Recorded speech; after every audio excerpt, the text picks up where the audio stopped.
Imagine standing on a frozen shore, staring at waves that Vikings crossed 1,000 years ago, knowing that somewhere beneath your feet lies proof of the greatest maritime adventure in medieval history. The wind cuts through your jacket like a Norse blade, and you realize that everything you learned about Christopher Columbus discovering America was incomplete, maybe even wrong. 500 years before Columbus ever set sail, bearded warriors in wooden ships had already planted their boots on North American soil, built settlements, fought with indigenous peoples, and then vanished so completely that their achievement became legend, myth, something people whispered about, but could not prove. This is not a fantasy story. This is real history that scholars argued about for centuries while the truth lay buried under Canadian soil, waiting for someone brave enough or stubborn enough to find it. The quest for Vinland became an obsession that consumed lifetimes, destroyed reputations, and cost fortunes. Treasure hunters dug up half of New England looking for Viking artifacts. Scholars spent decades translating ancient sagas written in Old Norse, trying to decode clues hidden in poetic descriptions of lands where grapes grew wild and timber stretched endlessly. Archaeologists walked thousands of miles along coastlines, searching for the signature remains of Norse longhouses. And through all of this, skeptics laughed, saying the Viking voyages to America were nothing more than sailors' tall tales, exaggerations shared over mead in Icelandic longhouses during dark winter nights. But some people refused to stop believing. They refused to give up. And eventually, against all odds, they found something that changed history books forever. The story begins not with a discovery, but with words. Ancient words written on calfskin parchment in medieval Iceland. Two sagas, the saga of the Greenlanders and the saga of Eric the Red, told stories that seemed too incredible to be true. They described a Norse explorer named Leif Erikson, who sailed west from Greenland around the year 1000 and found a land so rich and beautiful that he named it Vinland, meaning wine land or grapeland. According to these sagas, Leif and his crew built houses, spent a winter in this new land, and then returned to Greenland with timber and tales of plenty. Other expeditions followed, the sagas said, including one led by a bold Icelandic merchant named Thorfinn Karlsefni, who brought livestock, women, and everything needed to establish a permanent settlement. For hundreds of years, educated people dismissed these stories as medieval fiction, the kind of fantastical tales that belonged alongside dragons and sea monsters. After all, the sagas were written down centuries after the events they described, passed through generations of oral storytelling before scribes preserved them on parchment. How could anyone trust such sources? The details seemed absurd. The sagas talked about strange natives called Skraelings who appeared suddenly in hide boats to trade furs for red cloth. They described dramatic battles, love affairs, and even a murder over timber rights. They mentioned one-legged creatures and peculiar geographic features that seemed lifted from mythology rather than real geography. But buried within these saga narratives were details that rang true.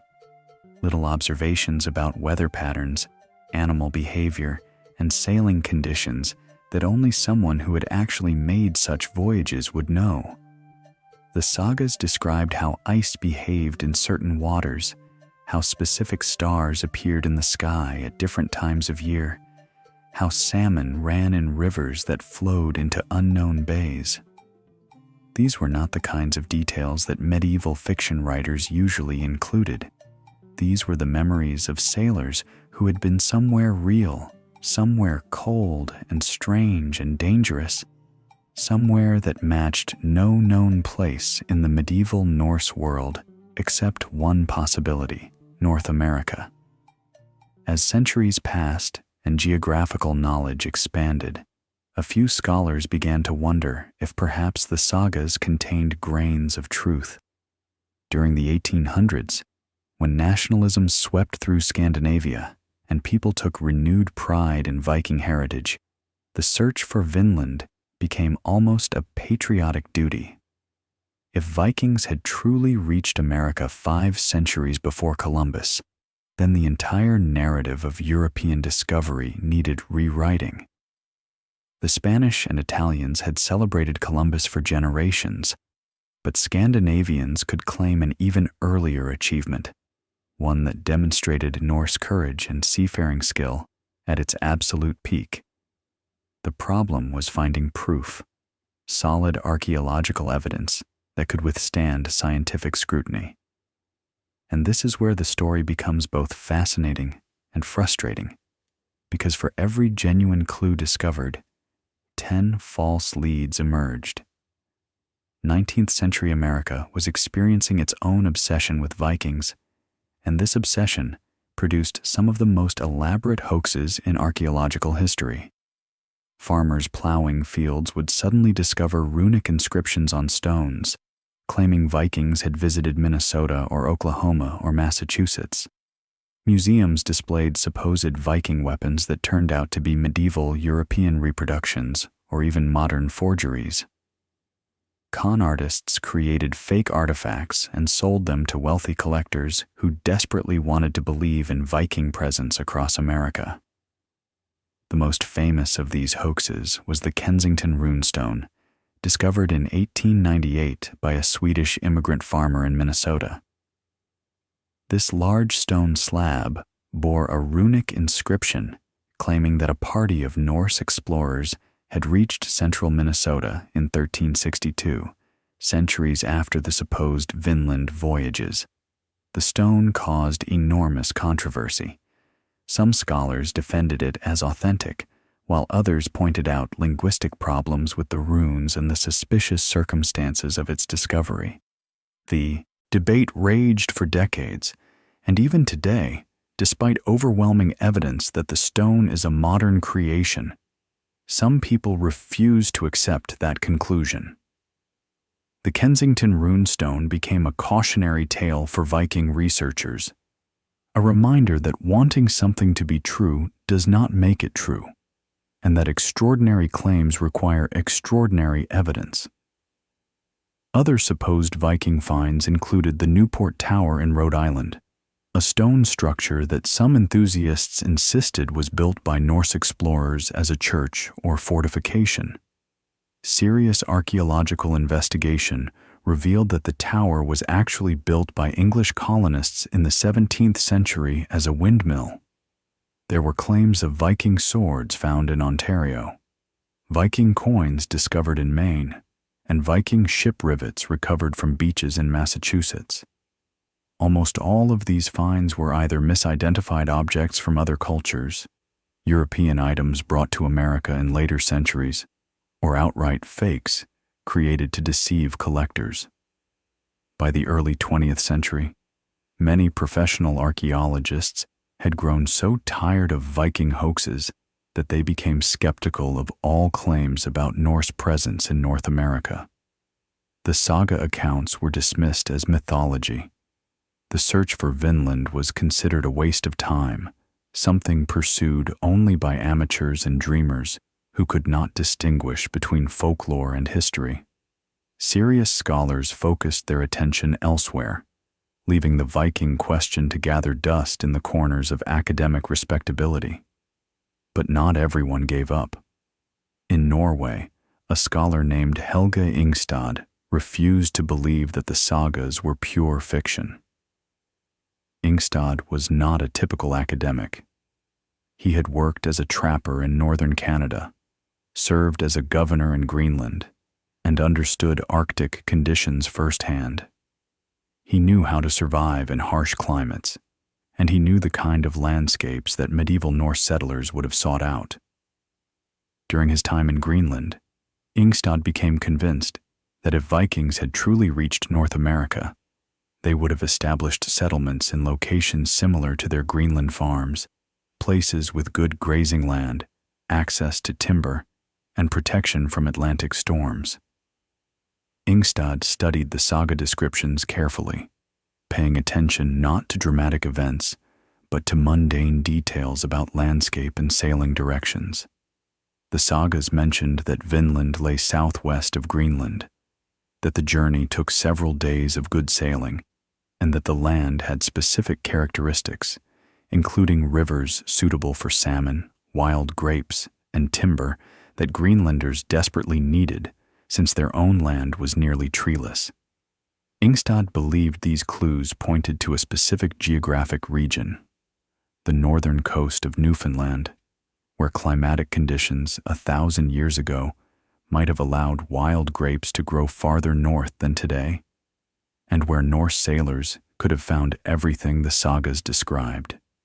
Together with his wife Stine Ingstad, an archaeologist, Helge began planning an expedition. This was not a treasure hunt or a publicity stunt. This was serious scientific investigation that would require years of work, careful methodology, and patience to withstand inevitable criticism. In 1960, the Ingstads traveled to Newfoundland and began the painstaking process of surveying the coastline, looking for any traces of medieval Norse occupation. They visited dozens of sites, talking with local fishermen, examining old foundations, and walking endless miles along rocky shores. Most of what they found proved disappointing. Old stone foundations turned out to be from English or French fishing stations, built centuries after the Viking Age. Promising-looking embankments were natural formations. Iron objects that might have been Norse turned out to be from later periods. The work was exhausting and often discouraging. Stine, despite being a trained archaeologist, was sometimes dismissed by male colleagues who assumed that as a woman, she could not possibly conduct serious fieldwork. Both Ingstads faced skepticism from scholars who believed they were chasing myths. Then they arrived at a place called Meadows, a windswept meadow at the northern tip of Newfoundland where a small stream flowed into the Atlantic. Local residents told them about old ruins in the meadow, foundations that no one could quite explain. Most people assumed these were from recent settlement, perhaps old fishing stations or early European outposts. But when the Ingstads examined the site carefully, they noticed something unusual. The construction style of these foundations did not match English or French building techniques. The layout seemed different, more consistent with Norse architecture, and the location itself matched saga descriptions remarkably well. Stine Ingstad began excavating the site in 1961, leading a team of archaeologists in one of the most important digs in North American history. What they uncovered over the following years was nothing short of revolutionary. Beneath the meadow grass lay the remains of 8 Norse buildings, including 3 large halls and several smaller structures that appeared to be workshops. The buildings had been constructed using a technique called turf wall architecture, where thick walls were built from layers of sod stacked on wooden frames, a building style used by Vikings throughout Iceland, Greenland, and Scandinavia, but unknown among indigenous North American peoples. The largest building measured about 80 feet long and nearly 60 feet wide, with multiple rooms, including a large central hall that could have housed dozens of people. The thick walls would have provided excellent insulation against harsh Newfoundland winters. The floor plan matched Norse longhouses found in Greenland and Iceland, with the same distinctive layout and proportions. This was not coincidence or convergent evolution in architecture. This was unmistakably Norse construction. But buildings alone were not enough to prove Norse presence, because clever hoaxers had built fake Norse structures before. What made Meadows different were the artifacts that Stine's team carefully extracted from the soil. They found a bronze pin used to fasten Norse cloaks, identical to pins worn throughout medieval Scandinavia. They found a stone lamp of a type used by Norse settlers in Greenland and Iceland. They found bog iron, evidence that Vikings had been extracting iron from local peat bogs and processing it on site, something indigenous peoples in this region did not do. Perhaps most importantly, they found a spindle whorl, a small stone wheel used in spinning wool into thread. This seemingly humble artifact was actually powerful evidence because it proved that women had been present at the site. The sagas mentioned that Thorfinn Karlsefni brought women to Vinland, including his wife Gudrid, who gave birth to a son named Snorri, supposedly the first European child born in North America. The presence of a spindle whorl suggested that the Meadows settlement was not just a temporary camp for male sailors, but a genuine attempt at colonization, with families intending to establish permanent homes. Radiocarbon dating of charcoal and other organic materials from the site consistently pointed to dates around the year 1000, exactly matching the time frame described in the sagas. The evidence was overwhelming. After centuries of false leads and hoaxes, archaeologists had finally found authentic proof of Viking presence in North America. Vinland was real. The sagas had been telling the truth all along. The discovery at Meadows sent shock waves through the academic world. History textbooks had to be revised. The story of European contact with the Americas now had a new first chapter. In 1978, UNESCO designated Meadows as a World Heritage Site, recognizing its profound importance to human history. Helge Ingstad became an international celebrity, though he always insisted that the real credit belonged to his wife, Stine, whose archaeological expertise had made the discovery scientifically credible. But finding Meadows answered some questions while raising many others. The site was relatively small, occupied for only a short period, perhaps a few years or decades at most. The buildings had been abandoned deliberately, with no signs of violent destruction. Vikings had simply packed up and left, walking away from their North American dream. Why had they given up? What had driven them from a land that offered timber, salmon, and fertile soil? The sagas provided some clues, though, as always with saga accounts, separating fact from embellishment was challenging.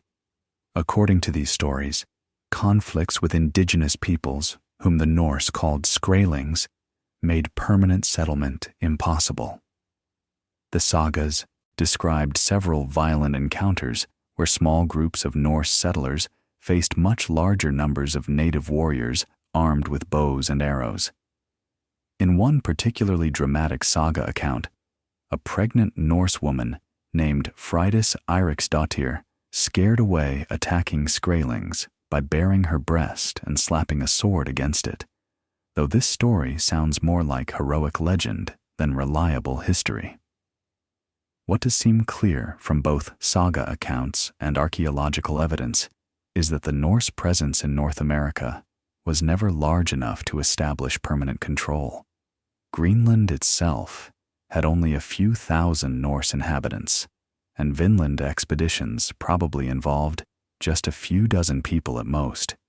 These tiny groups found themselves in a land already occupied by well-established indigenous populations who had lived in North America for thousands of years. The Norse had superior iron weapons and armor, but they were vastly outnumbered and far from home. Supply lines stretched across the dangerous North Atlantic, making reinforcement difficult. Unlike later European colonization attempts that involved thousands of settlers backed by powerful nations, the Vinland expeditions were small, private ventures launched by individual chieftains with limited resources. Geography also worked against the Norse. The sailing route from Greenland to Newfoundland was treacherous, crossing some of the most dangerous waters in the North Atlantic. Ships could be lost to storms, ice, or navigational errors. Even successful voyages took weeks and depended on favorable weather. By contrast, the Norse colonies in Greenland had relatively easy access to Iceland and mainland Scandinavia, allowing regular trade and contact. Vinland was simply too far, too isolated, too risky to maintain as a permanent settlement, given the limited resources available to medieval Scandinavian societies. Climate may have played a role as well. The Vinland voyages occurred during what historians call the medieval warm period, when global temperatures were slightly higher than in preceding centuries.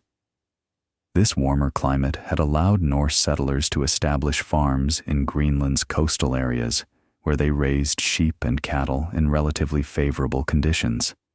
It also meant that the North Atlantic had somewhat less ice, making the dangerous crossing to North America slightly more feasible. But by the 1300s, the climate began cooling in what would eventually become the Little Ice Age. Greenland's Norse settlements struggled as temperatures dropped, eventually disappearing entirely. The Vinland expeditions, always marginal ventures even in the best conditions, would have become impossible. Yet, for a brief historical moment around the year 1000, Vikings stood on North American soil, built homes, and lived alongside indigenous peoples. They probably traded with native populations, exchanging Norse iron goods for furs and other local products. They certainly fought with native peoples as well, if the saga accounts contain any truth. And then they left, abandoning Vinland to become a memory, a legend, a story told in Iceland during long winter nights, until even the memory faded and Vinland became almost mythical. The discovery of Meadows proved that Vikings had reached North America, but it also raised new questions that archaeologists are still trying to answer. Was Meadows the only Norse site in North America, or were there others? The sagas suggested that Vikings explored widely, describing several regions with different names such as Helgeland, meaning stone slab land, possibly Baffin Island, and Markland, meaning forest land, possibly Labrador. Did Norse explorers leave traces at other locations that remain undiscovered? Since the 1960s, archaeologists have searched for additional Viking sites along the North American coast. Some researchers believe that Meadows was not actually a permanent settlement, but rather a base camp where Vikings repaired ships, gathered supplies, and launched shorter expeditions to regions farther south. According to this theory, the real Vinland, the place where sagas described wild grapes growing, lay somewhere south of Newfoundland, perhaps in the Gulf of St. Lawrence, or even along the coast of modern New Brunswick or Maine, where grapes actually do grow wild. This theory gained support from analyses of the wood and plants mentioned in saga accounts. Newfoundland, even during the medieval warm period, was probably too cold for grapes.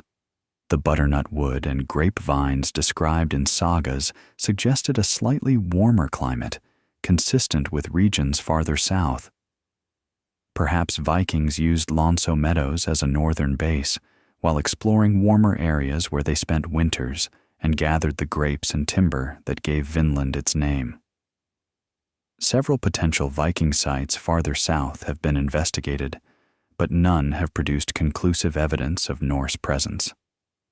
A site on Baffin Island in the Canadian Arctic has yielded some intriguing artifacts, including possible Norse yarn and pieces of worked metal that might be European in origin. Archaeological excavations at this site, called Nanook, found evidence that indigenous peoples had obtained Norse materials, possibly through trade or from salvaged shipwrecks. But whether Vikings actually built structures on Baffin Island or simply passed through as traders remains unclear. Another location that has attracted attention is the area around the St. Lawrence River and the Gulf of St. Lawrence in Canada. This region has the right climatic conditions for wild grapes and contains numerous sheltered harbors that would have attracted Norse sailors. Some researchers have argued that saga descriptions of Vinland match this area better than Newfoundland. Small artifacts that might be Norse have been found in archaeological contexts in this region, including a possible Norse coin discovered at an indigenous site in Maine, though the coin's authenticity and how it arrived in Maine remain subjects of debate. The search for additional Viking sites faces enormous challenges.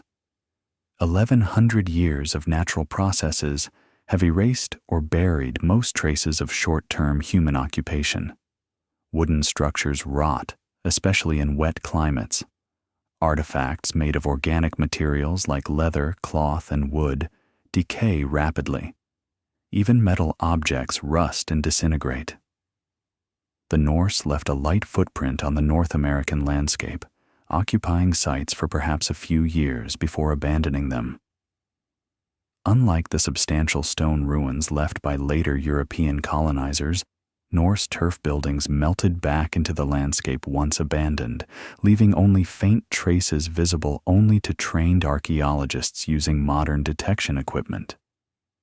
Modern technology has revolutionized the search for Viking sites. Ground-penetrating radar can detect buried structures without excavation. Satellite imagery can reveal subtle landscape features invisible from ground level. Chemical analysis of soil samples can detect traces of human activity from centuries ago. DNA analysis can identify the origins of organic materials. These tools have opened new possibilities for finding Norse remains in North America, but they also require significant funding, expertise, and most importantly, knowing where to look. The North American coastline is vast, and Viking sites could be located anywhere from Baffin Island to New England, an area encompassing millions of square miles. One of the most exciting recent developments in Viking archaeology has been the use of environmental DNA, a technique that detects genetic material left by humans, animals, and plants in soil layers. Researchers have used this method at Meadows and other locations, looking for evidence of European species that Vikings might have brought with them, such as certain types of mice, rats, or even plant species. These species would have traveled as stowaways on Viking ships, and their presence in archaeological layers could indicate Norse contact.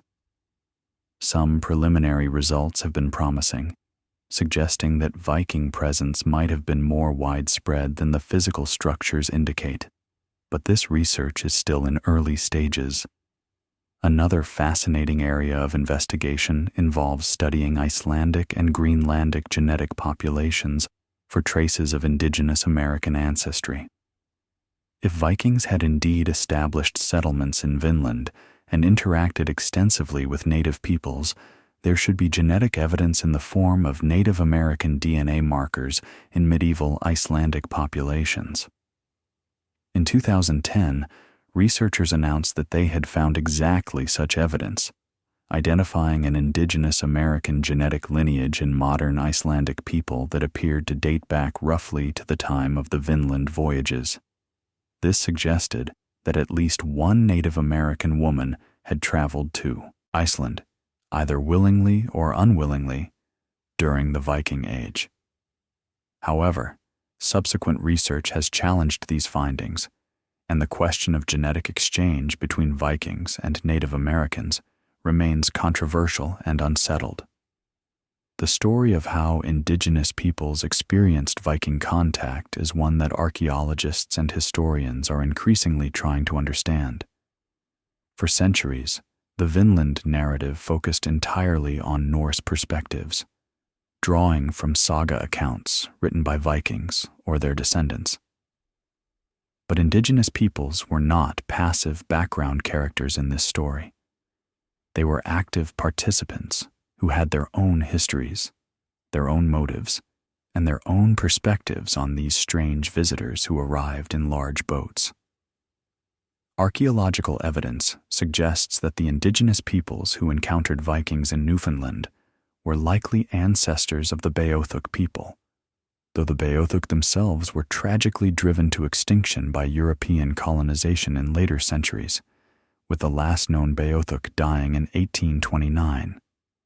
Other groups in the region included ancestors of the Mi'kmaq and Innu peoples.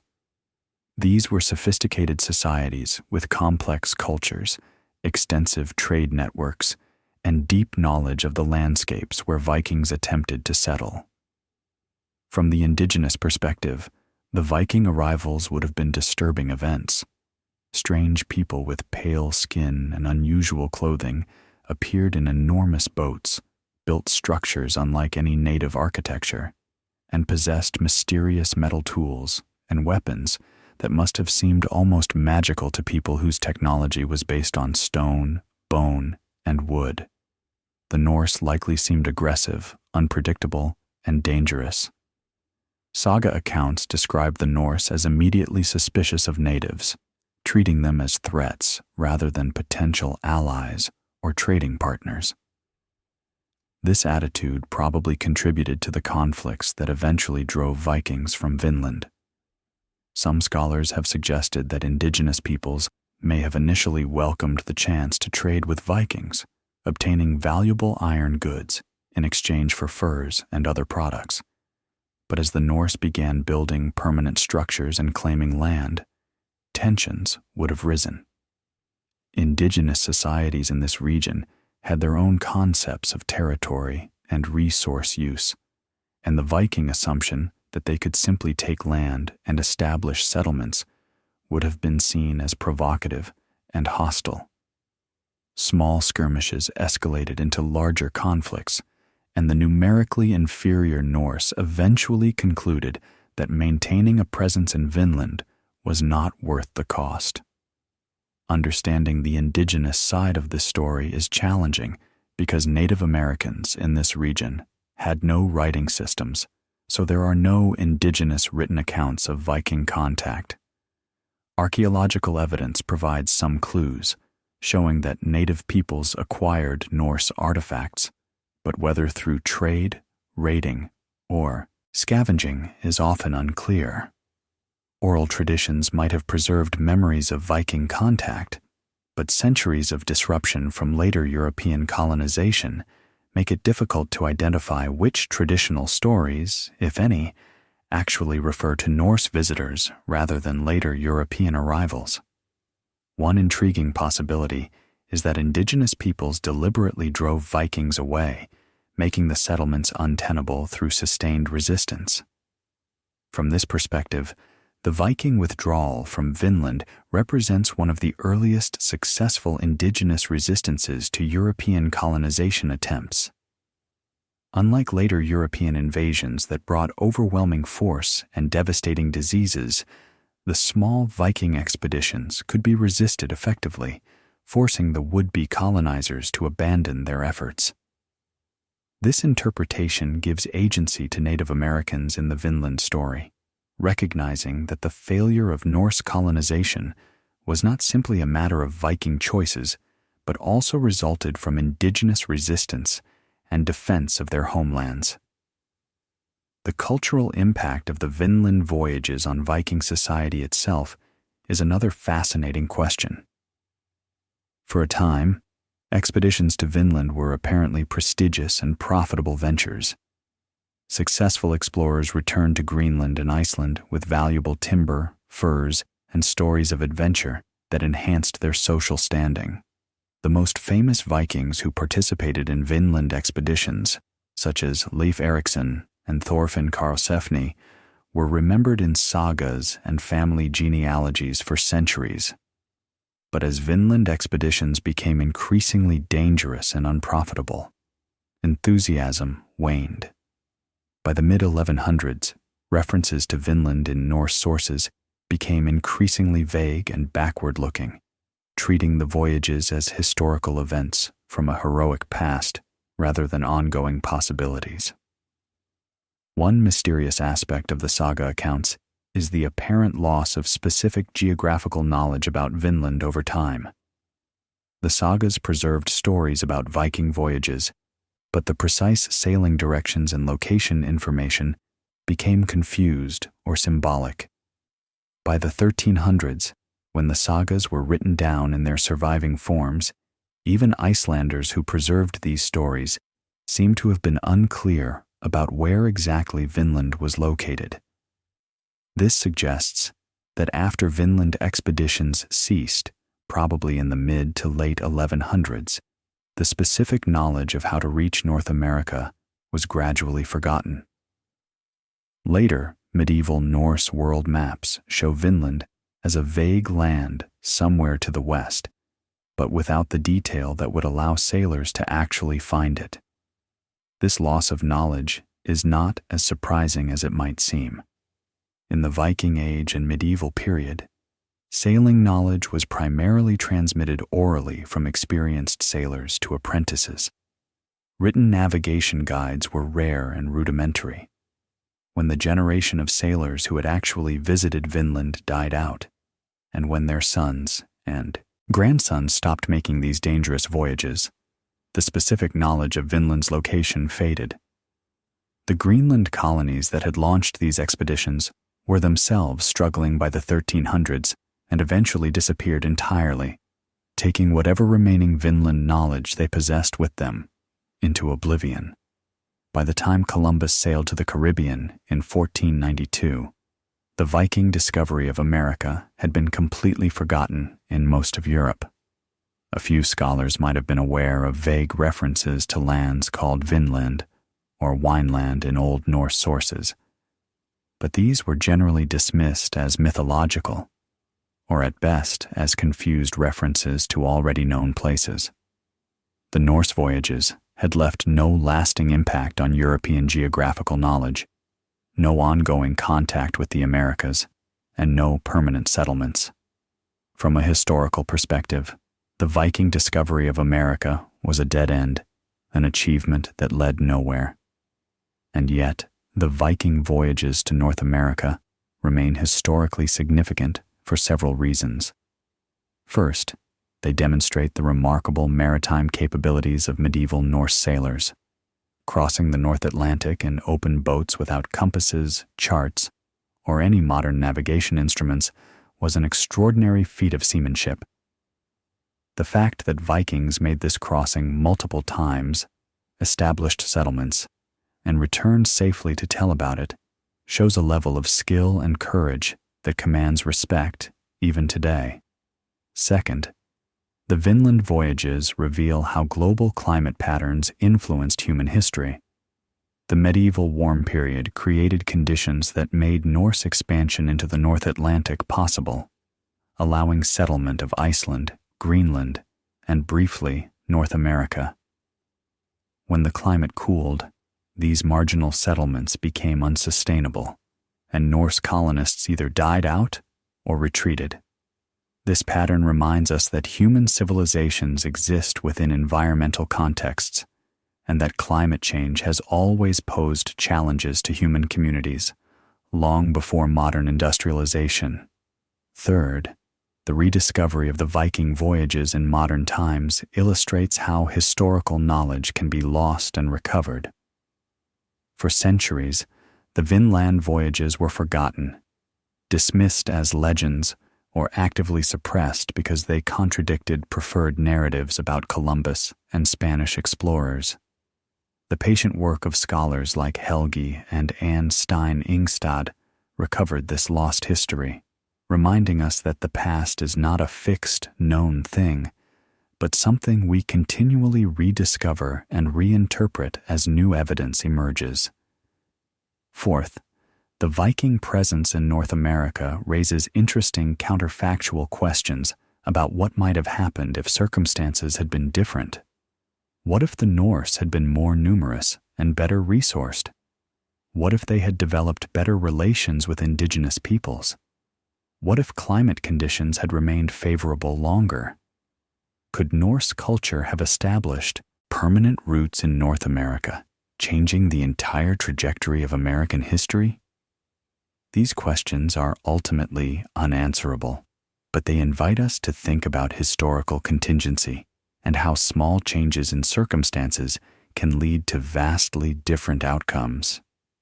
The archaeological work at Meadows continues even today, as researchers use ever more sophisticated techniques to extract information from the site.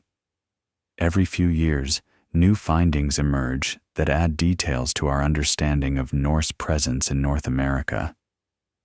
Recently, archaeologists have used advanced dating techniques to narrow down the exact years of occupation, suggesting that the site was active around 1021, based on analysis of tree rings and wood samples that show evidence of a known solar storm from that year. This remarkably precise dating confirms that the site dates exactly to the period described in the sagas. Other recent discoveries at Meadows include evidence of iron production on an impressive scale.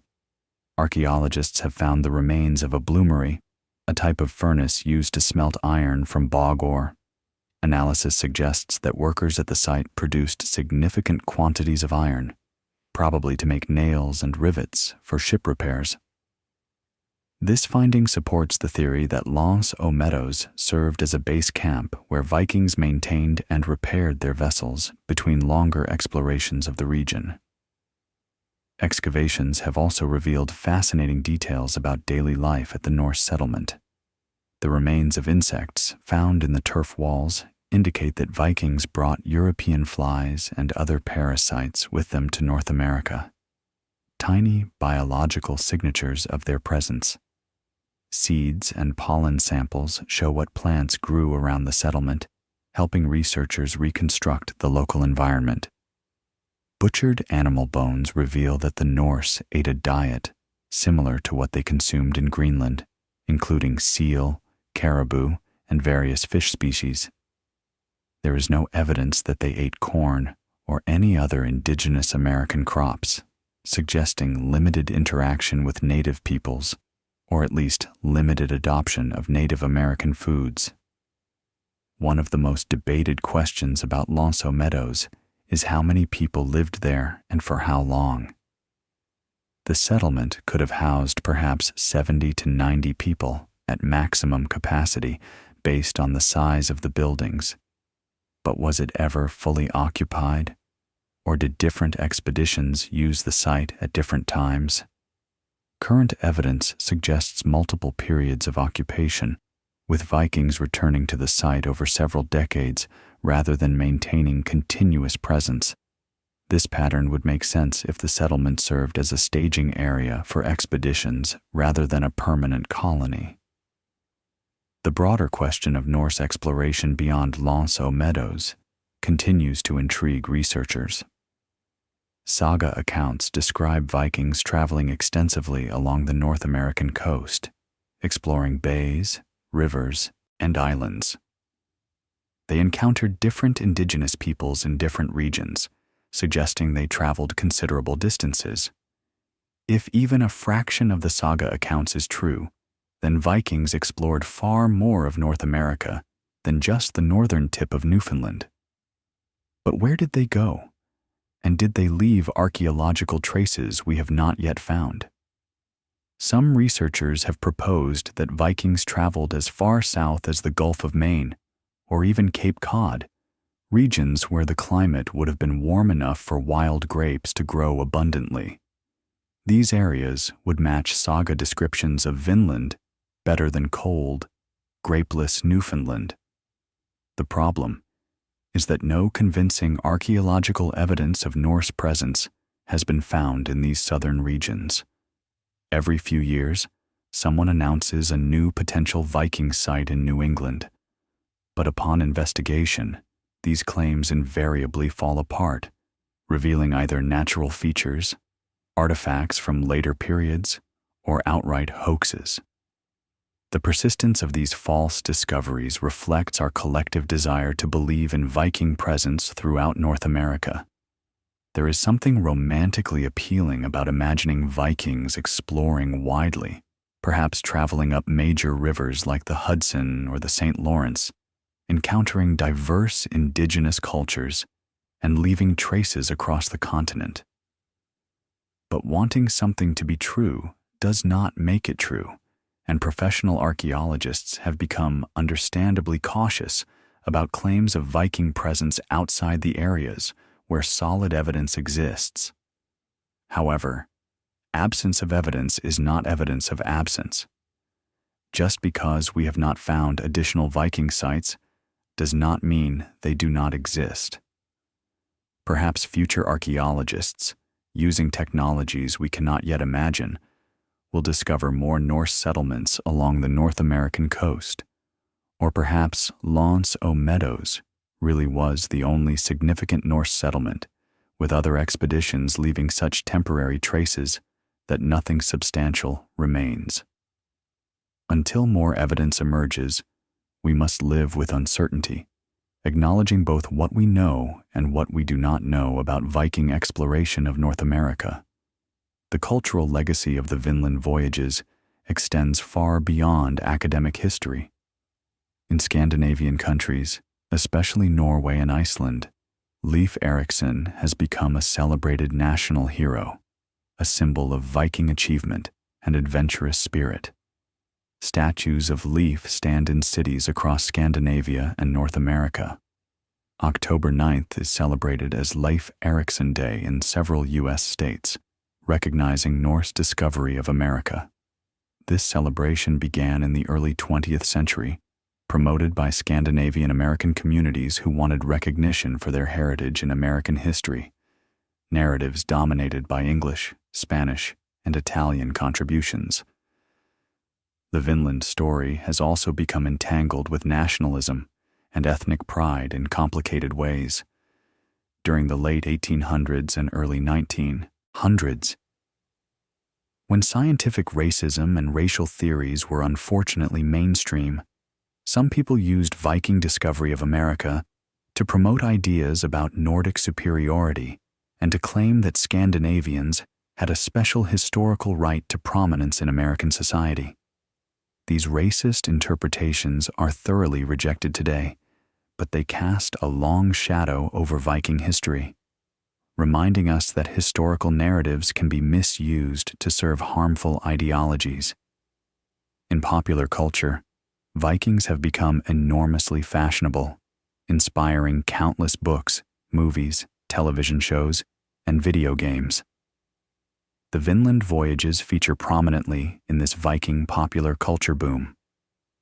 The recent anime and manga series Vinland Saga, despite being set primarily in medieval Europe and England, takes its title from these American voyages, treating the search for Vinland as a quest for peace and redemption.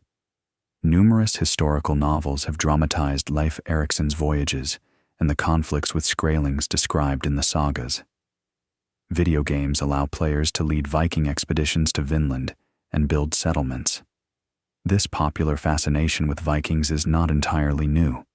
Even in the medieval period, Vikings captured imaginations as fierce warriors and adventurous explorers. The sagas themselves were adventure stories meant to entertain listeners while preserving cultural memory. The difference today is the global reach of popular culture and the way Viking imagery has been commercialized and sometimes trivialized. Modern Vikings in movies often bear little resemblance to historical Norse people, wearing horned helmets that real Vikings never wore and exhibiting characteristics drawn more from fantasy literature than from historical evidence. Yet beneath the sometimes silly popular culture representations, there is genuine public interest in Viking history and a desire to understand these remarkable people who achieved so much with such limited resources. The discovery of Meadows sparked renewed interest in Vikings generally, leading to increased funding for archaeological research, new museum exhibitions, and greater public awareness of Norse achievements. The site itself has become a major tourist destination, with Parks Canada maintaining reconstructed Norse buildings and offering interpretive programs that educate visitors about Viking life in North America. If you enjoy these historical videos, please like the video, subscribe to History Candle YouTube channel. One of the challenges in presenting Viking history to modern audiences is avoiding romanticization while still conveying the genuine drama and achievement of their stories. Vikings were not noble savages living in harmony with nature, nor were they simply bloodthirsty raiders interested only in violence and plunder. They were complex people with sophisticated cultures, advanced technologies, and social structures that were sometimes more egalitarian than those of other medieval Europeans. Women in Viking society could own property, divorce their husbands, and in some cases wield considerable political power, freedoms that women in medieval Christian Europe often lacked. The Vinland expeditions themselves involved women prominently. The saga accounts make clear that women traveled to North America as full participants in settlement efforts. Gudrid Thorbjarnardottir, wife of Thorfinn Karlsefni, appears in sagas as an important figure who traveled extensively, lived in Vinland, and gave birth to a child there. Freydis Eriksdottir, daughter of Erik the Red, led her own expedition to Vinland, according to saga accounts, though the story paints her as treacherous and violent, possibly reflecting medieval misogyny as much as historical fact. These women were not passive companions, but active agents in Viking expansion, making their own decisions and facing the same dangers as men. Modern archaeological research has revealed much about gender roles in Viking society, challenging some stereotypes while confirming others. Female burials sometimes contain weapons, suggesting that at least some women trained in combat, though whether they actually fought as warriors remains debated. Women clearly engaged in textile production, food preparation, and farm management, but they also participated in trade, owned ships, and in some documented cases, served as chieftains. The spindle whorl found at Meadows is a small artifact, but it reminds us that women were central to the Vinland story, not footnotes. Understanding the full human dimension of the Vinland expeditions means recognizing fear, hope, ambition, and disappointment that motivated and affected all participants.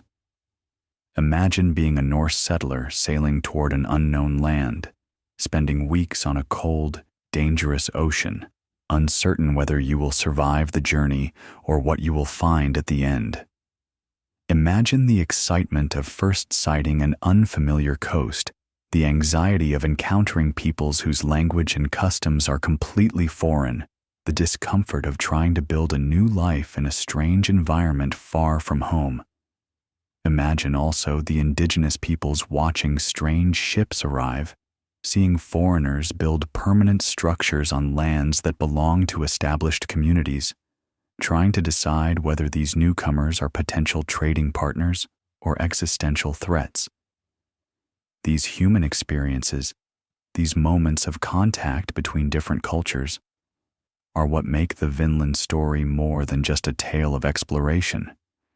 They remind us that history is made by individual people making choices under pressure, not by abstract forces or inevitable trends.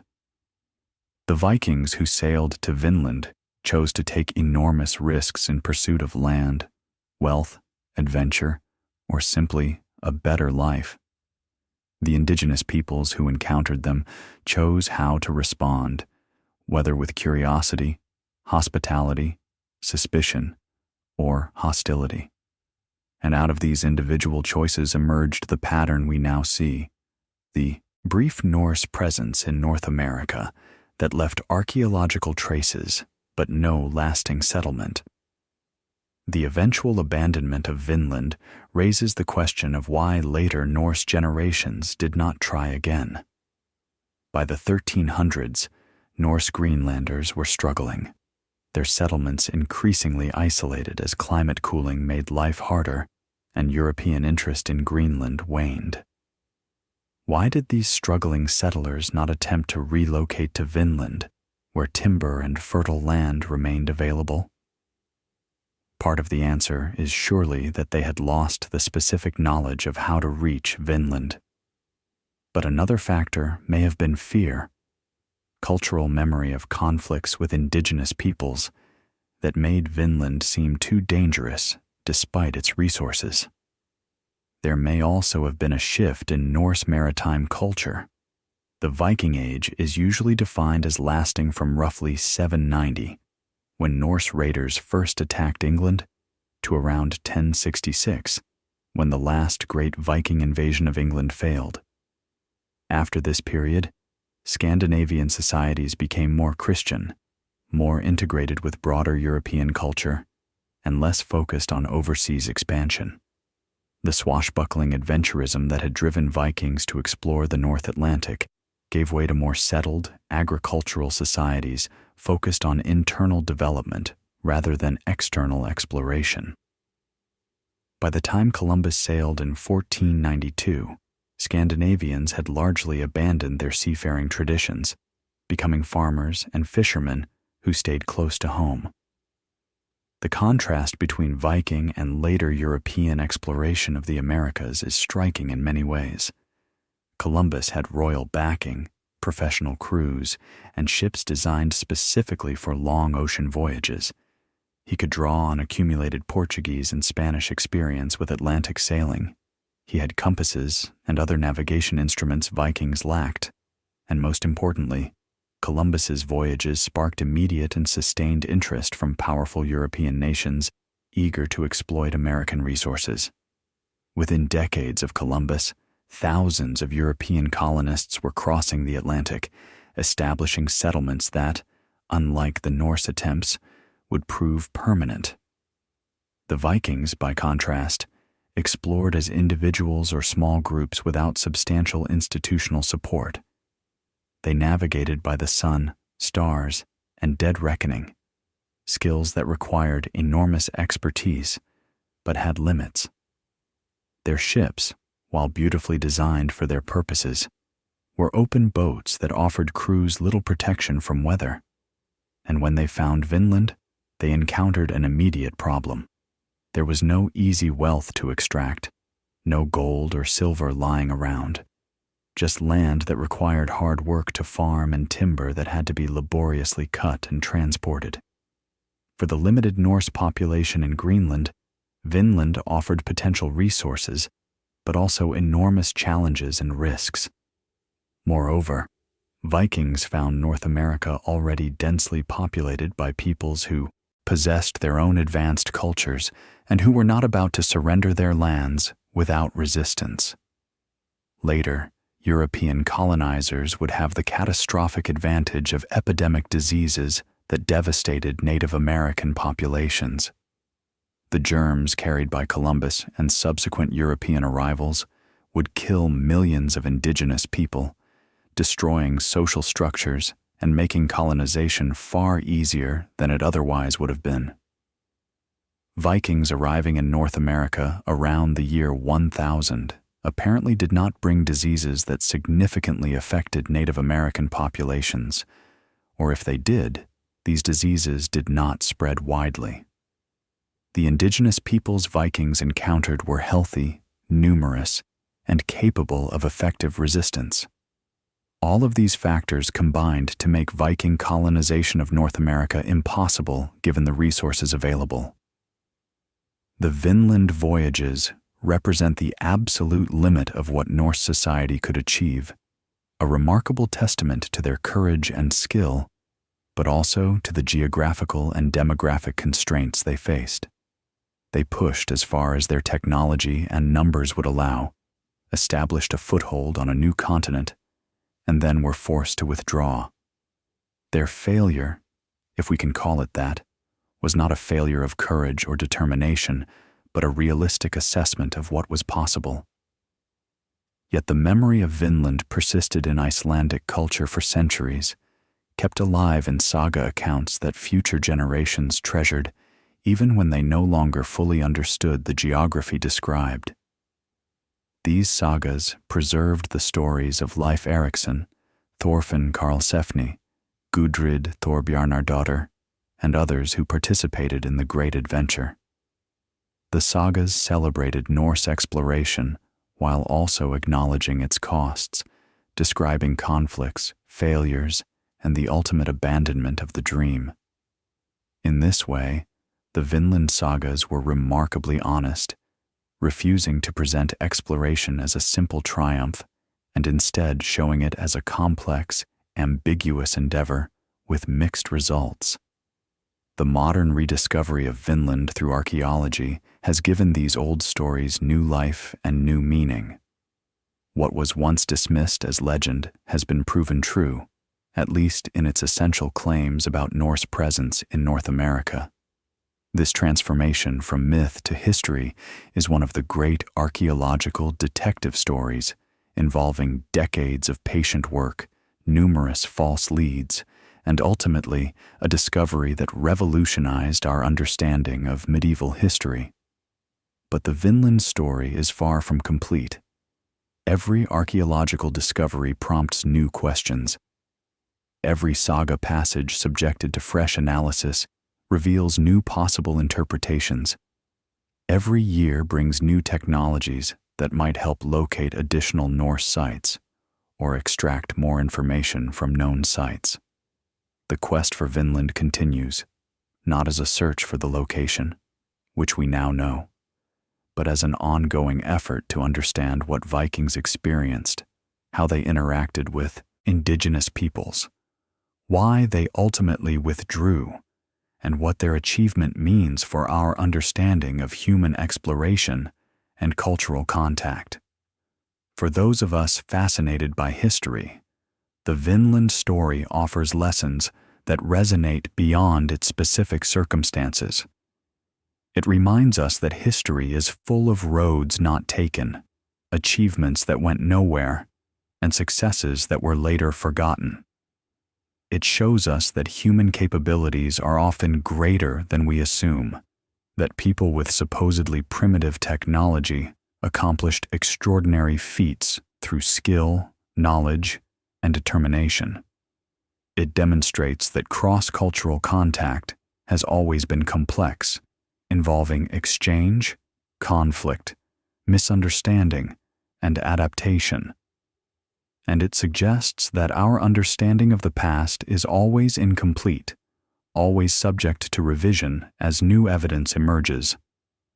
The Vikings who sailed to Vinland 1,000 years ago could not have imagined that we would still be talking about them today, that scholars would spend careers studying their voyages, that tourists would visit reconstructions of their buildings, that their names would be celebrated in distant lands they never saw. They were simply people trying to make better lives for themselves, seeking resources, land, and opportunity in a dangerous world. Their success was limited and temporary, but it was real. They crossed an ocean that terrified most medieval people, built homes in an unknown land, and survived for a time in one of the most ambitious exploration efforts of their age. And now, as we look back across the centuries, we can honor their achievement while also acknowledging the perspectives of the indigenous peoples whose lands were invaded, whose resources were taken, and who successfully defended their territories against these foreign intruders. The Vinland story belongs to both Vikings and Native Americans, and a complete understanding requires considering both perspectives, something historians and archaeologists are increasingly attempting to do. The physical evidence of Norse presence at Meadows is modest, just some turf walls, a few iron nails, a bronze pin, and other small artifacts. But these humble remains represent one of the most significant archaeological discoveries of the 20th century, proof that human exploration and ambition drove people to attempt the seemingly impossible long before the age of engines and electronics. The Vikings who built those turf houses in Newfoundland were ordinary people in many ways, farmers and fishermen who happened to possess extraordinary maritime skills. They were products of their culture and time, carrying both the admirable and less admirable characteristics of medieval Norse society. But they were also individuals with hopes and fears, people who looked across an unknown ocean and decided to see what lay on the other side. That decision to explore, to risk everything for a chance at something better, is what makes the Vinland voyages continue to captivate our imaginations. We see in these ancient Vikings something of our own aspirations and curiosities. We wonder what we would have done in their situation, whether we would have had the courage to board those open boats and sail into the unknown. We ask ourselves what drives humans to explore, to push boundaries, to seek out new lands even when staying home is safer and easier. The answers to these questions are not simple.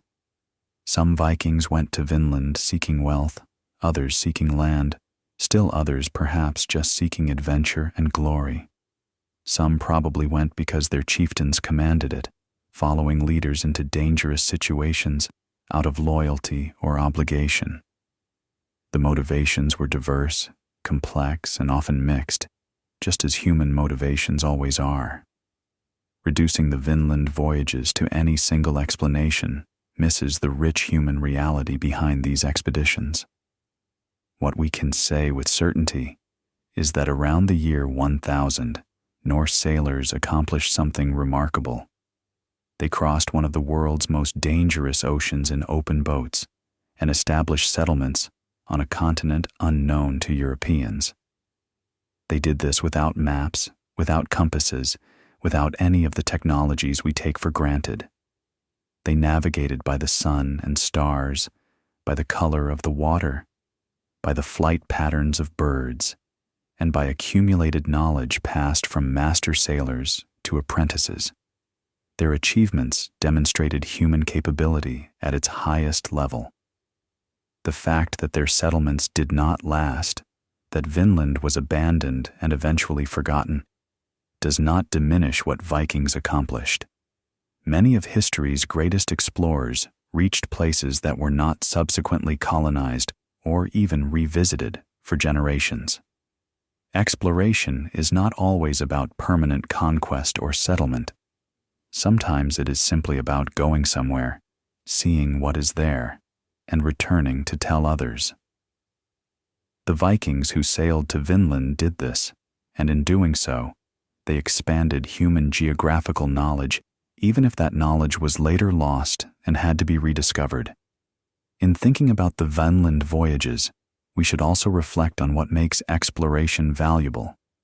Is it only worthwhile if it leads to permanent settlement, to economic exploitation, to incorporation of new territories into existing empires? Or is there intrinsic value in simply knowing what is over the horizon, in human curiosity satisfied and courage demonstrated? The Vikings did not colonize North America in any lasting sense, but they showed that such voyages were possible, that humans with determination and skill could cross barriers that seemed impassable. This is perhaps the deepest lesson of the Vinland story, that human potential often exceeds what we think possible. When archaeologists began searching for proof of Norse presence in North America, many experts dismissed the effort as hopeless, a search for a myth that would never be confirmed. Those skeptics were proven wrong. The Vikings really had crossed the Atlantic. They really had built settlements in North America. The so-called impossible had actually happened. How many other supposedly impossible things have actually occurred in history but left no traces we have yet found? How many other achievements have been dismissed as legend simply because we lack definitive proof? The Vinland example should make us humble about what we think we know and open to the possibility that our ancestors accomplished more than we credit them for. Human capability and human ambition are powerful forces that have driven remarkable achievements throughout history, even in periods we tend to dismiss as primitive or limited. The modern quest for Vinland, the decades-long search that culminated in the discovery of Meadows, is itself a story worth celebrating. Helge and Stine Ingstad faced enormous skepticism and limited resources, but they persisted because they believed the sagas contained truth. Their vindication came not just in finding the site, but in the years of careful excavation and analysis that proved beyond doubt that the structures were Norse. They did not rush to conclusions or make grandiose claims. They followed scientific methodology, documented everything carefully, and built an overwhelming case that could withstand any scrutiny. This careful, patient approach to archaeology is what separates legitimate discovery from the many hoaxes and false claims that plagued Viking studies for generations. The Ingstads understood that extraordinary claims require extraordinary evidence. They knew that finding a potential Viking site was not enough. They had to prove it with multiple lines of evidence, including architecture, artifacts, radiocarbon dates, and contextual analysis. Their success set a standard for all future Viking archaeology, demonstrating how to do this kind of research properly. The legacy of their work continues in the ongoing research at Meadows and in the broader search for additional Norse sites. Every archaeologist who picks up a trowel at a potential Viking site in North America stands on the foundation the Ingstads built, using methods they pioneered and standards they established. The quest for Vinland has become a model of how archaeology can recover lost history and give voice to people whose stories might otherwise remain hidden in the soil. It is worth noting that this archaeological quest was driven not just by scientific curiosity, but also by national pride and cultural identity. Helge Ingstad was Norwegian, and he took pride in Norse achievements. This nationalist motivation does not invalidate his scientific work, but it reminds us that archaeology, like all human endeavors, occurs within cultural contexts. The people who search for the past do so for complex reasons, not just pure, objective curiosity. Understanding these motivations helps us think critically about how history is constructed and whose stories get told. In recent decades, there has been increasing effort to bring Indigenous perspectives into the Vinland narrative. For too long, the story was told entirely from Norse viewpoints, treating Native Americans as background figures or obstacles rather than as peoples with their own rich histories and perspectives. Modern retellings of the Vinland story increasingly emphasize that Vikings were not discovering an empty wilderness, but rather entering territories that had been inhabited for thousands of years by sophisticated societies. The encounter between Norse and Native Americans was a meeting of different cultures, not a one-sided story of European exploration. This shift in perspective enriches our understanding of what happened in Vinland. Instead of a simple story about brave Vikings exploring new lands, we now have a more complex narrative about cross-cultural contact, conflict, trade, and ultimately the failure of an attempted colonization due to indigenous resistance. This is a more accurate history and a more interesting one, acknowledging that historical events involve multiple actors with different goals and perspectives. The question of how to tell this story responsibly remains challenging. The Norse left written records and distinctive archaeological remains that allow us to reconstruct their perspective in some detail. Indigenous peoples left no written accounts and fewer distinctive artifacts that can be definitively linked to Norse contact. This imbalance in available evidence makes it difficult to achieve true balance in storytelling. Archaeologists and historians must work with indigenous communities and scholars to develop interpretations that respect Native American perspectives and avoid reproducing colonial narratives of European superiority. Some progress has been made in this direction. The interpretive programs at Meadows now include information about indigenous peoples and their perspectives.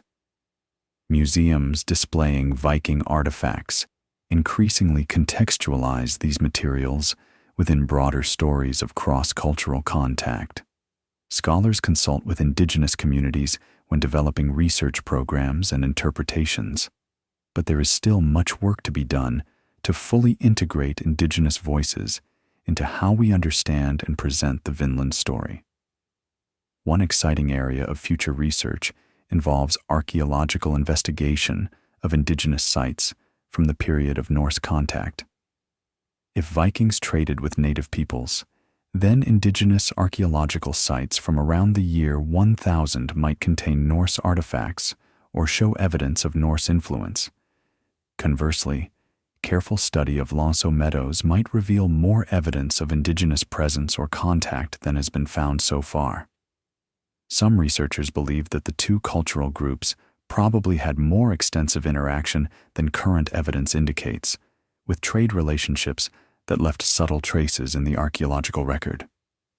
Imagine, for a moment, what it would mean to find clear evidence of sustained trade between Vikings and indigenous peoples. Such a discovery would transform our understanding of the Vinland story, showing that Norse and Native Americans managed to establish peaceful relationships despite their profound cultural differences and despite the conflicts described in sagas. It would demonstrate that cross-cultural cooperation was possible in medieval North America, even if it ultimately did not lead to permanent Norse settlement. And it would give us a richer picture of the sophistication and adaptability of both cultures. Some clues already suggest that such trade occurred. The Norse obtained some furs that may have come from indigenous hunters, according to saga accounts. Indigenous peoples may have obtained iron goods from Vikings, either through trade or by scavenging from abandoned Norse sites. But proving these interactions archaeologically is extremely difficult. Trade goods often leave minimal traces, especially when they are organic materials like furs that decay rapidly. Metal objects that Vikings might have traded could have been taken far from the point of contact through indigenous trade networks, ending up in locations with no direct Norse connection. Future archaeological work will likely focus on refining our understanding of Norse activities at Meadows and searching for additional sites using advanced technologies. Satellite imaging, LiDAR, ground-penetrating radar, and other remote sensing techniques offer new ways to locate buried structures without excavation. Environmental DNA analysis might detect traces of European species that Vikings brought with them. Isotopic analysis of artifacts can reveal where materials originated, helping trace trade routes and connections. These technologies are expensive and require expertise, but they offer hope for finding the additional pieces of the Vinland puzzle. One question that particularly intrigues researchers is whether Vikings explored the interior of North America at all, or whether they confined themselves to coastal regions. Saga accounts suggest that Vikings traveled up rivers and made inland journeys, but how far inland remains unclear. Did Vikings see the Great Lakes? Did they travel up the St. Lawrence River? Did they make contact with inland indigenous peoples who had no direct access to the ocean? These questions remain unanswered, and finding answers would require discovering Norse artifacts or traces far from the coast, a difficult challenge given how vast and densely forested much of interior North America remains. The environmental history of Meadows and its surroundings has also become a focus of research. By studying pollen, plant remains, and geological evidence, researchers can reconstruct what the climate and landscape were like when Vikings occupied the site. This information helps us understand what resources would have been available and what challenges Vikings would have faced. Some research suggests that the climate may have been slightly warmer and more favorable than today, supporting the idea that the medieval warm period made Norse expansion possible. Other evidence suggests that even during this warm period, Newfoundland would have been a harsh environment requiring considerable adaptation.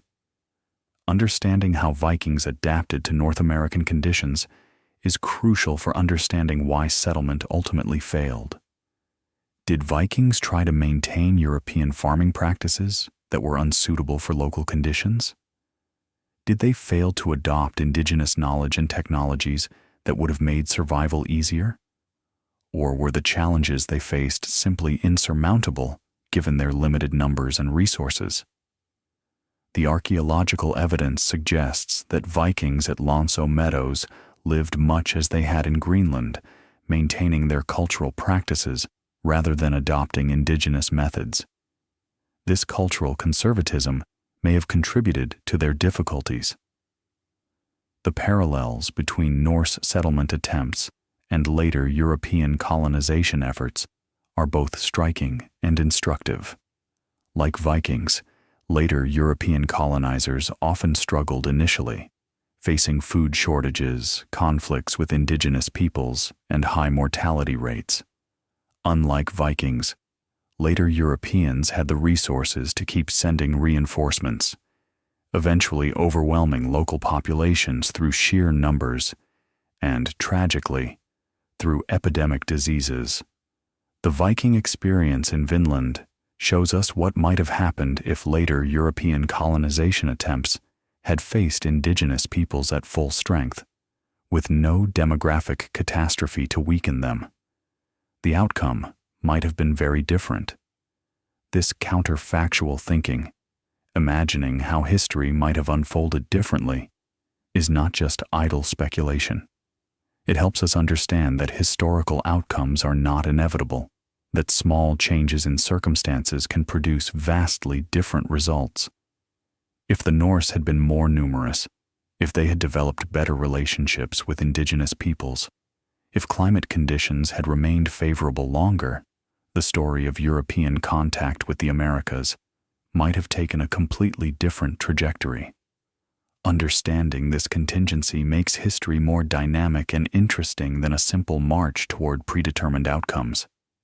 The Vinland story also invites us to think about what we mean by discovery.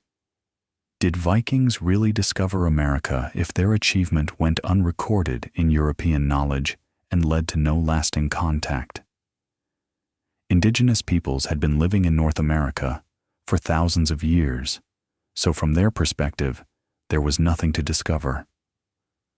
Some scholars argue that we should not use the word discovery at all when discussing European arrival in the Americas, since it implies that continents inhabited by millions of people were somehow unknown until Europeans arrived.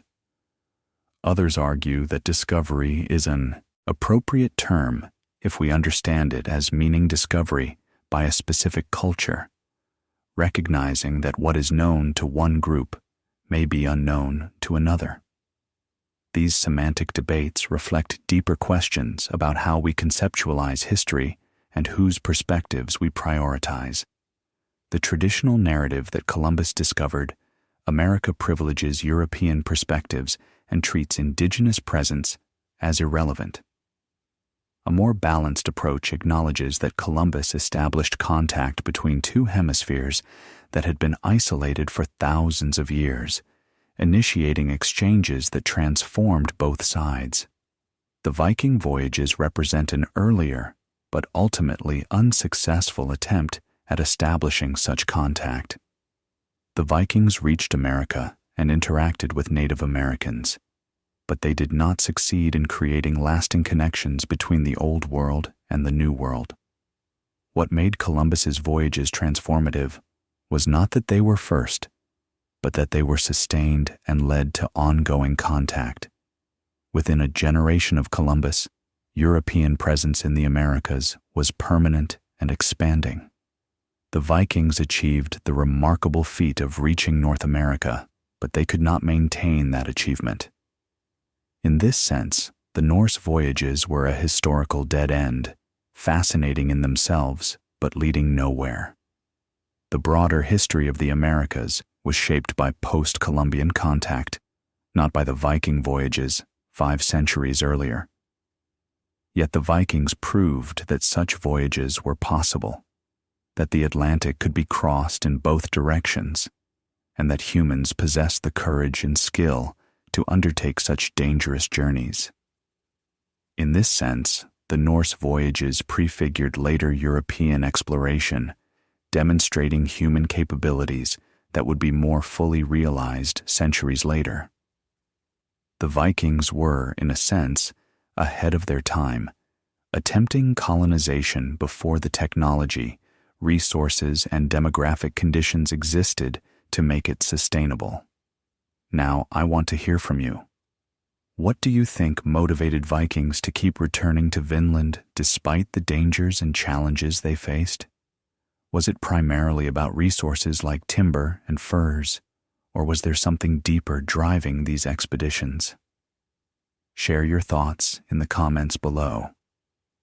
As we reflect on the quest for Vinland, both the medieval voyages and the modern archaeological discoveries, we are reminded that human history is far richer and more complex than we often assume.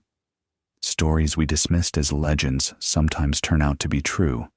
People we considered primitive accomplished extraordinary things, and the past, rather than being fixed and known, continually surprises us with new revelations as researchers uncover evidence we did not know existed.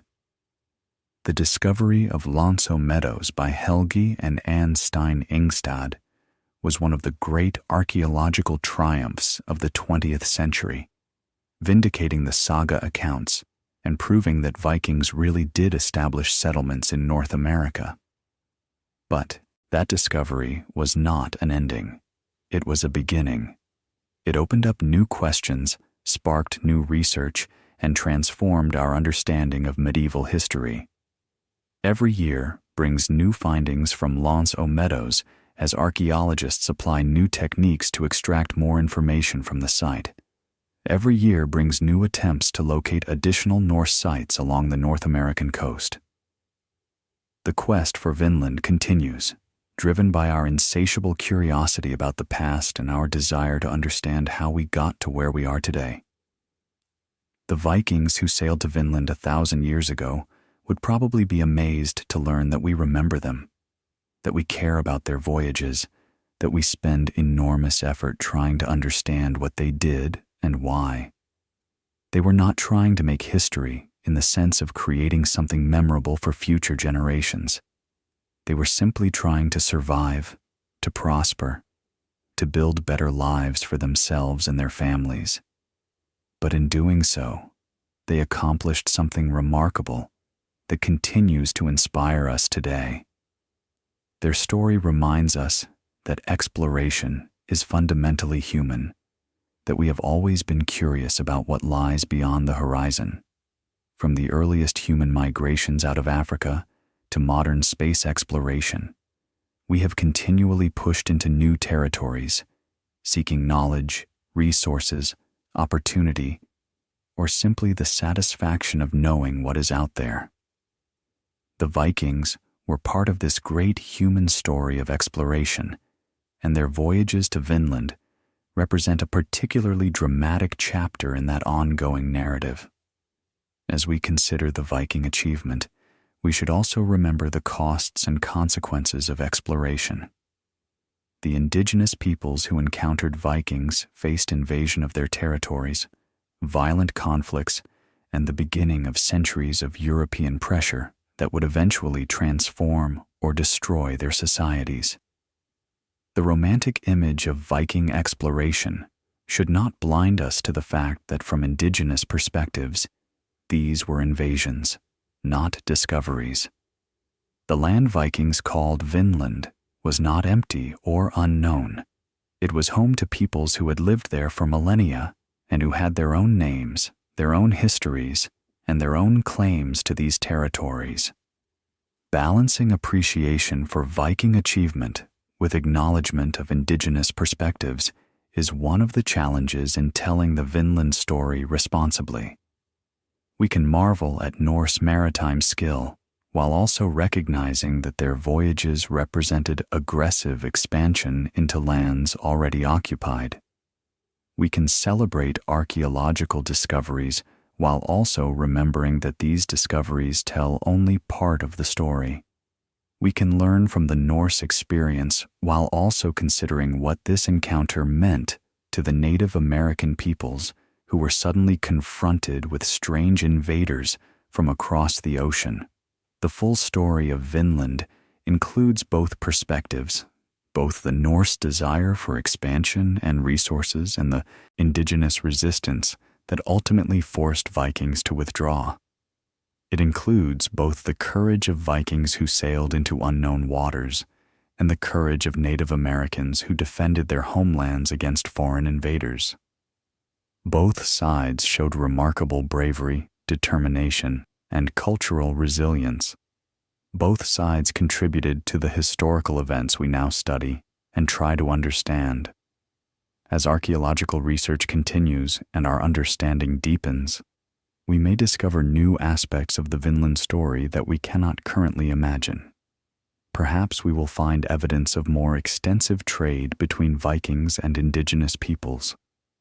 Perhaps we will locate additional Norse sites that expand our knowledge of how far Vikings explored.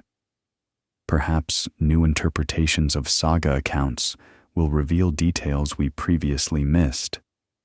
Or perhaps the story will remain essentially as we understand it now, with Meadows as the sole confirmed Norse settlement in North America, occupied briefly and then abandoned. Whatever future discoveries may bring, the quest for Vinland has already taught us important lessons about history, archaeology, and human potential. It has shown us that patient, careful research can recover lost knowledge and prove that legends sometimes contain truth. It has demonstrated the remarkable capabilities of medieval peoples who accomplished extraordinary things without modern technology. It has revealed the complexity of cross-cultural contact and the many factors that determine whether colonization attempts succeed or fail. And it has reminded us that our understanding of the past is always incomplete, always subject to revision, always capable of surprising us. The wooden boats that carried Vikings to Vinland have long since rotted away. The turf houses they built have collapsed into grassy mounds. Most of the artifacts they left behind have corroded or decayed beyond recognition. But the memory of their achievement persists, preserved in ancient sagas and now confirmed by modern archaeology. The Vikings reached North America, lived there briefly, and then departed, leaving behind just enough evidence for us to reconstruct their story and marvel at what they accomplished. As we stand on the shore at Meadows today, looking out at the same cold Atlantic waters Vikings crossed 1,000 years ago, we can imagine those wooden ships approaching the coast, their square sails visible on the horizon, crews anxious and excited after weeks at sea. We can imagine them pulling their boats onto the beach, exploring the surrounding meadows and forests, choosing a site for their settlement, and beginning the hard work of building houses in a strange land. We can imagine both their hopes for a new life and their growing realization that this venture might not succeed, that they might have pushed too far, that some achievements are beyond even the most capable peoples. And we can honor both their attempt and the indigenous peoples who ensured that this colonization would not succeed, that North America would remain primarily Native American for centuries more, until overwhelming European invasions arrived in the wake of Columbus. The Vinland story is ultimately a story about limits, human limits, technological limits, and the limits of what small groups can achieve against determined resistance from established populations. But it is also a story about courage, skill, and the endless human drive to explore and discover. The quest for Vinland, both the medieval voyages and the modern archaeological discoveries, represents human curiosity and determination at their finest. Vikings sailed into the unknown and found a new world.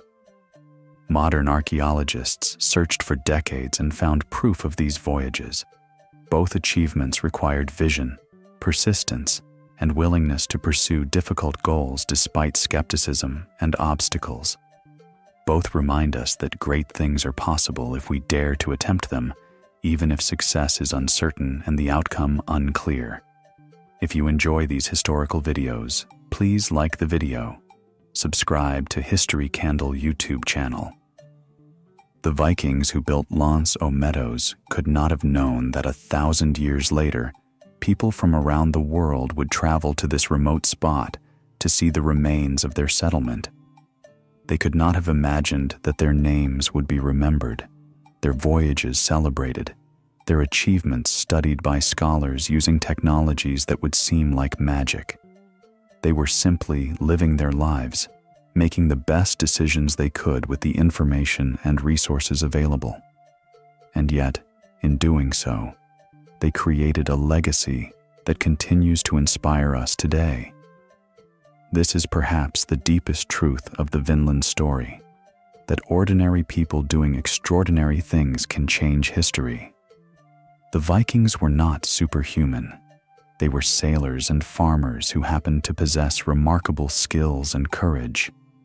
The archaeologists who discovered Meadows were not magical detectives. They were patient researchers who combined careful scholarship with persistent fieldwork. But both groups accomplished something remarkable, something that expanded human knowledge and human achievement. As we conclude this exploration of the quest for Vinland, we should remember that history is not finished. New discoveries await, new interpretations will emerge, and new questions will arise. The story of Vinland that we tell today will be refined and revised by future generations who will bring their own perspectives, technologies, and concerns to the study of the past. This is as it should be. History is not a fixed body of facts, but an ongoing conversation between past and present, between what happened and how we understand what happened. The Vikings sailed to Vinland and then vanished, leaving barely a trace. But that trace was enough. It allowed modern archaeologists to recover their story and give voice to their achievement. It allowed us to know that 500 years before Columbus, Europeans had already reached the Americas, built settlements, and encountered indigenous peoples. This knowledge changes how we understand medieval history, how we think about exploration, and how we conceive of the human capacity for adventure and achievement. The wind still blows cold across the meadow at Meadows, just as it did when Vikings built their turf houses there a millennium ago. The Atlantic waves still crash against the rocky shore, the same waves Vikings crossed in their remarkable wooden ships.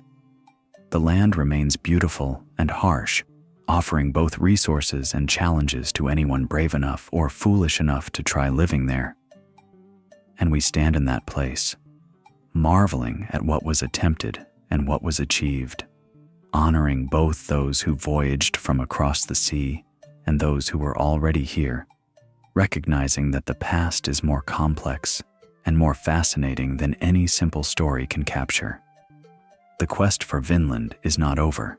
It will continue as long as humans remain curious about the past, as long as archaeologists search for new evidence, as long as scholars interpret and reinterpret the saga accounts, and as long as we wonder about those brave or crazy Vikings who decided to sail west into the unknown and see what they might find.